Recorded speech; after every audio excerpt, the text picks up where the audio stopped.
On my mark, where is my mark? This is very weird. Have you tried it?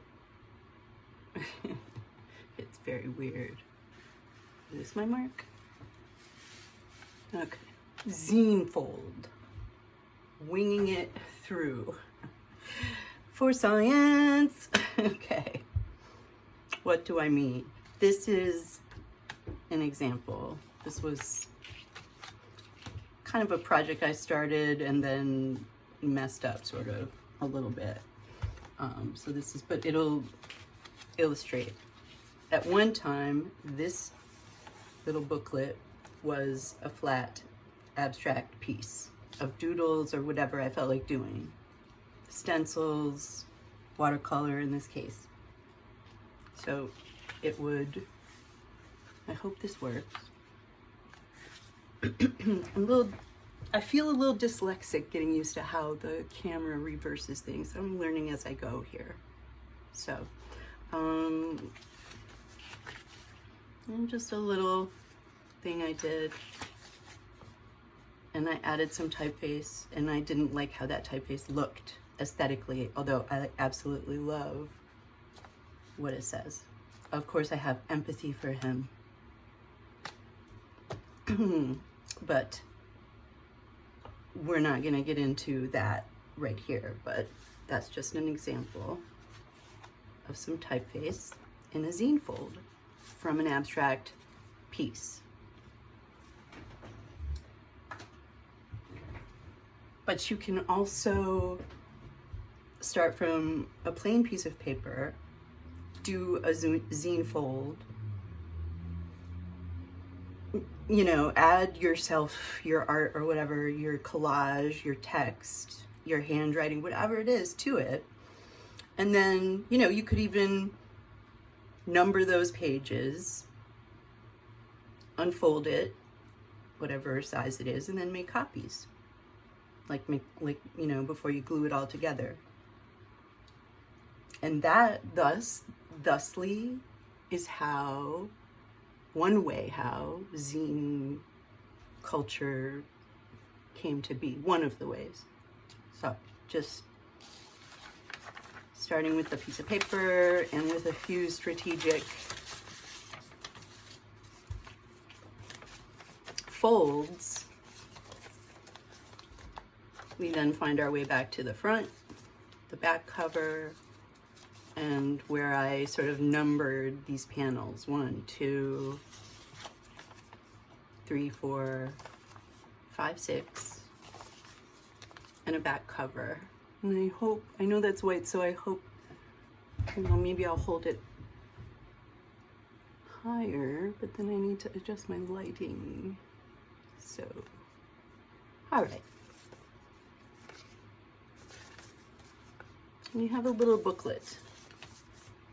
And you can also reverse engineer that from existing thing to booklet. There's math involved. There's mental acrobatics. Of these, I have not mastered these. I don't know what a good quote is on that. Let's see if I have one that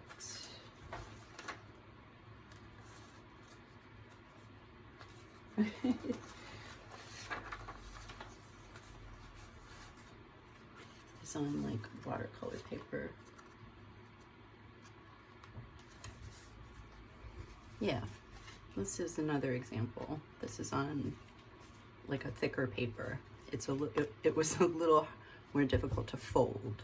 This big blue mess of genuine blues is on a multimedia paper.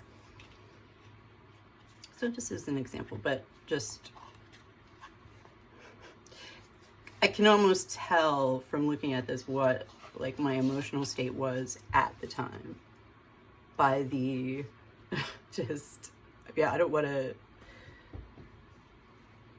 self-analyze too much, you know, I'm already TMI particle, but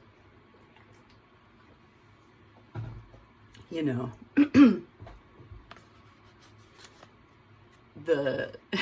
just the, yeah, well, whatever. You won't, you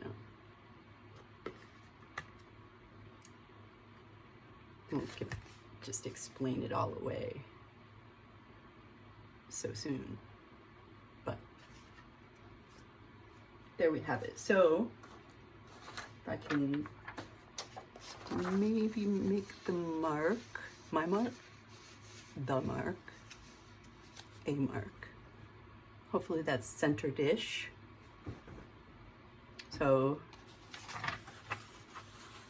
maybe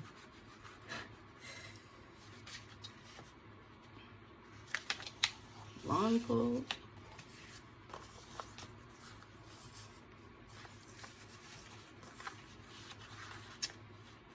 Another long V. And I'm gonna kind of be a little sloppy with this because my hands are shaking. I'm a little nervous.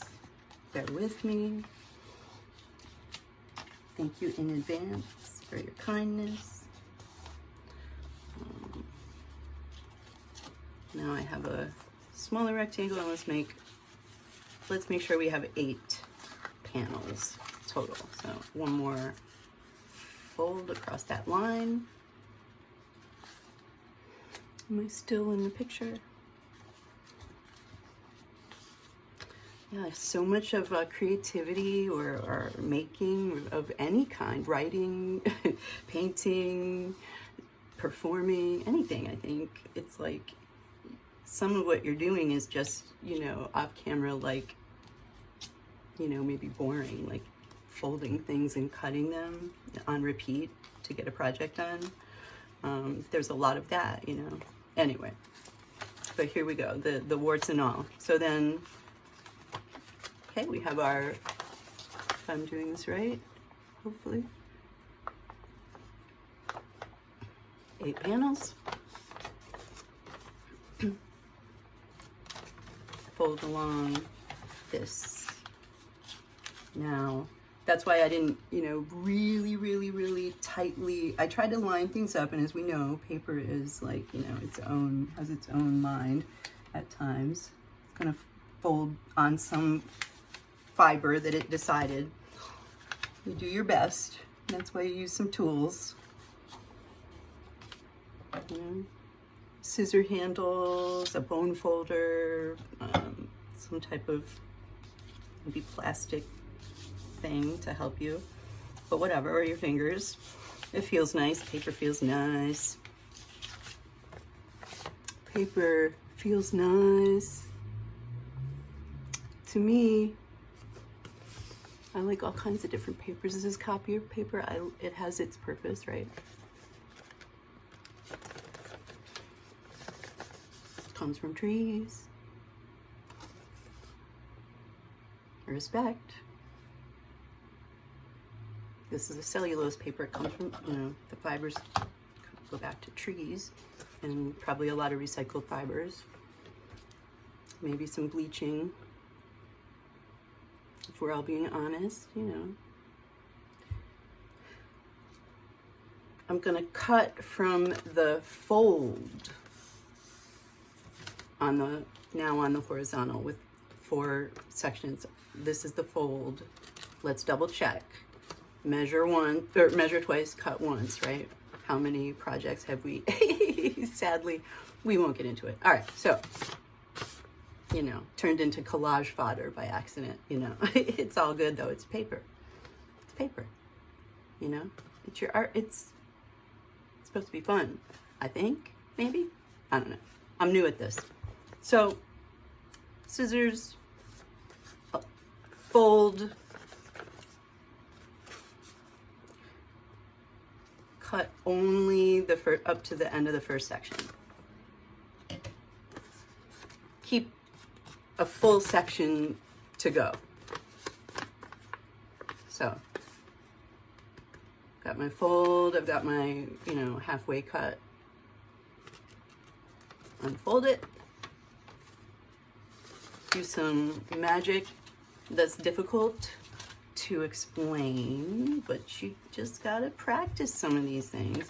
We all do. When I say you, I mean me, first and foremost. And here we go. And then Now we can kind of decide like what, you have a little bit of choice here as to where you want your middle to be in your spine of your zine. So you can kind of, like if you already had stuff on the page, you can kind of feel around, see what feels good, see what you like visually the best, and then sort of like commit. And you're like committing to the spine. I arbitrarily picked this. There's probably a better way, you know, I probably would spend a little more time doing this if in situ.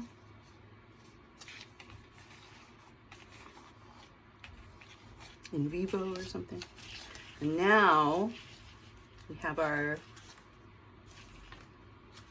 tiny little zine from a piece of copier paper.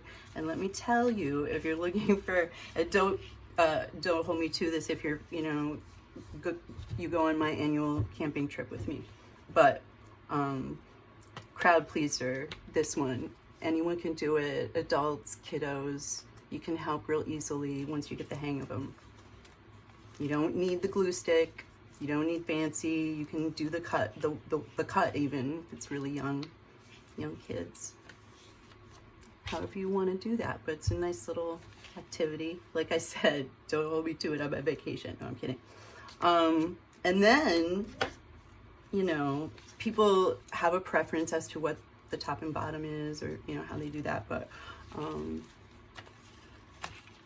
so maybe you're like, you know, labeling it. Front. 1, 2, counting.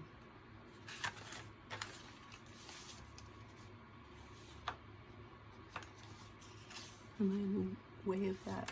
Sorry about that. If it's not showing up. Almost done. 5, 6, 7 are back, cover.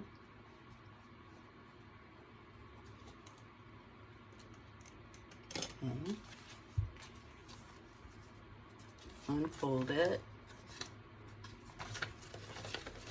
Maybe you're doing, you know, you're going to print a few of these,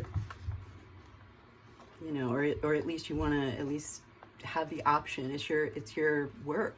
So then maybe take a picture with your phone, or, you know, if you're able, or run it through a scanner, photocopier.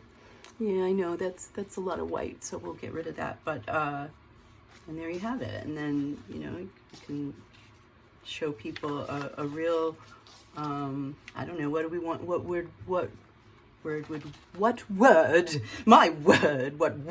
we word for this? Prototype to pretty easy, cheap, in most people's you know, grasp,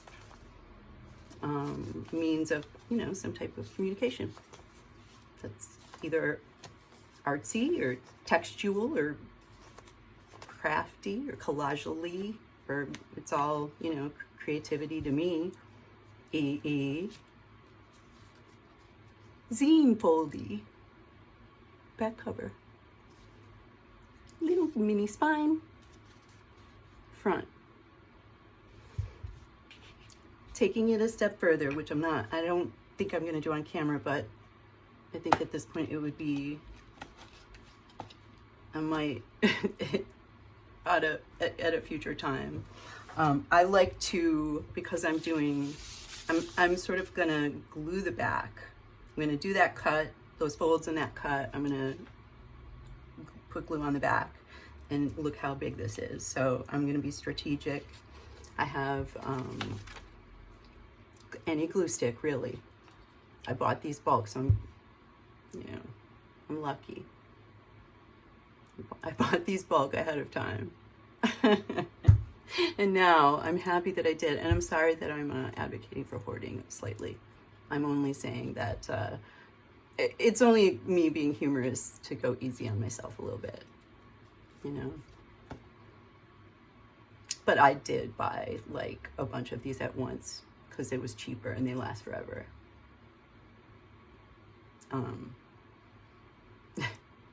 Confessional time, but it comes in handy because I like to do collage and zine folds. So what you could do, one could do, what I like to do, flip it over.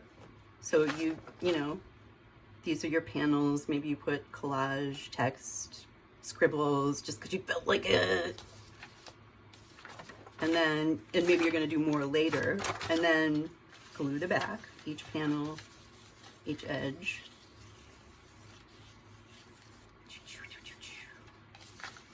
And then that's when, you know, speed and practice comes in handy, and why I would say, you know, don't start with the one that totally means something to you, because as we would be talking right now, that moisture would be getting in there from that glue stick or whatever glue you decided to use. A brush and some wet glue would work, and you're trying to get it all to like, whoop, you know, now it's wet, now it's curling. So your hands, you want to be a little, one wants to work with expeditiously. And here we pretend that we glued it and it's back to the front, and 1 and 2 and 3. And then, you know, place it under a couple books, maybe with some wax paper or something in between to protect your book, or use one that, you know, you don't mind, you know, a nice heavy book or something like that. And just let it dry for overnight. And then you can always, then it's sort of like they're pages, and they've been pressed under the glue, and then you can even trim up the sides a little bit and neaten it up and tidy it up. And then look at what you did. One did, or you, or me. I will look at what I did, and I'll go, ha, I did that. It's kind of cool. Feels good. So I hope, you know, now I'm starting to get attached to this thing, because we've been on this, you know, we've all been on this journey together in whatever time and space this is, and at this moment. And so I feel like, well, you know, I started this, you know, nobody said, genuine, you know, particle, you have to do this. I said it to myself. But now I just don't want to leave it hanging, so I'm going to have some, I will provide some sort of closure on this, just for my own, you know, amusement too. But I do want to say, I was talking about, you know, using a container that you could get creative, and I reuse sort of acrylic ink containers, and I reuse supply containers a lot, and it's probably maddening to the OCD clean part of myself, but I do try to do that whenever possible. One of the reasons my inks do really well for me is you could add ball bearings, stainless steel, some people use, or I use glass because I don't want any chance of metal. Ironically, this is a silver mica ink, but it might not always be metallic. Or was that ironic or appropriate? I'll add, you know, 3 to 5 of these little glass beads from, clear glass beads from, I don't know, craft store. Your local craft store, they're probably there, or order them from wherever. And then I put them in, reuse this like prescription bottle, which I think is funny, kind of, because like, you know, I don't mind trending off of some prescriptions, and art is definitely helps toward that goal in some respects. So there's my little art beads. Buy a bunch of them, put them in my inks, or sometimes paint, you know. You can shake it, and it won't do it for the camera the time that you do that. And it'll be hard to hear. I can hear it, maybe you can't. And they stay nice and liquidy, and I don't have to keep rewatering them usually, just, or at least maybe less, a little less so. So it's just a little trick I picked up along the way. Another tool, and it looks like, sorry I didn't do that earlier, looks like little, I don't know, jujubes, or no, I don't know, it looks like little glass, but they are little 4 millimeter, 4.5 millimeter in this case, but it wouldn't have to be. No dye, no coloring or coating, clear glass beads.